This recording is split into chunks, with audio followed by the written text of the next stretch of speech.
All right, guys, let's jump right into it, and we're going to introduce our first criteria to build that championship culture and to be championship ready for this long season. And our first one is consistency.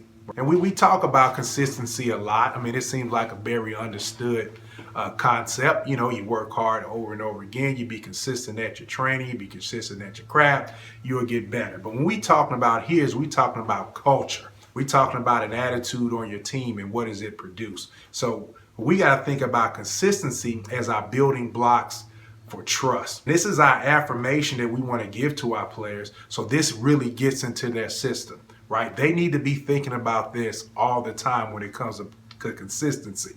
The positive things I do on a consistent basis establishes trust from my coaches and teammates as well as in myself. So what's happening here is your coach and your teammates gain trust in you through the consistent hard work you put in from the playing field, the classroom, and the good decisions you make off the field. So what does that look like? So what that looks like is coaches can give them more responsibility when they're practicing that character of consistency. Coaches and players can count on them to deliver on the things they ask them to do.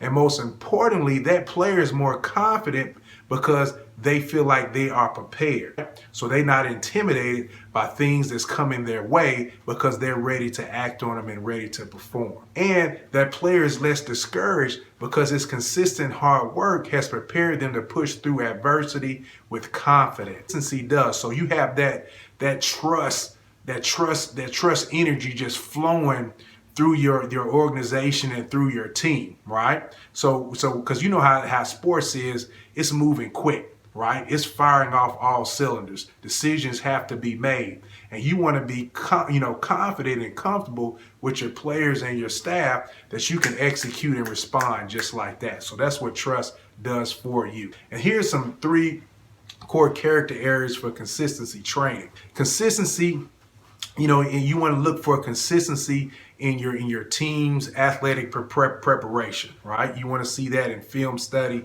your physical training, your playbook mastery. Those are some kind of areas you want to look, for consistency. You want to look for consistency in the classroom from your kids. My class attendance, study habits, utilizing your academic resources, staying on top of those things. Another consistency area, for your student athletes and your organization this is really, really important because this is the thing that kind of slips through the cracks, is consistency in community, building healthy relationships and making good, respectful decisions. That's one of the things when coaches say, man, Saturday nights, man, I don't want to get that phone call, late at night. So you want to see consistency right there. What are they doing when they're not in my eyesight, when they're away from the facility, when they out of the classroom, right? You want to measure that consistency. You want to drill that home, right? That's just not something that I'm just going to throw out there and just say, hey guys, don't make bad decisions, come back okay. No, I want to see you develop in that area.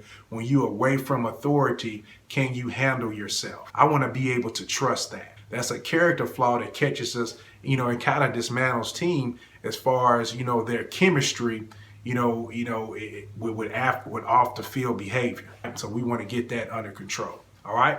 So let's move to number 2. Let's get ready to go.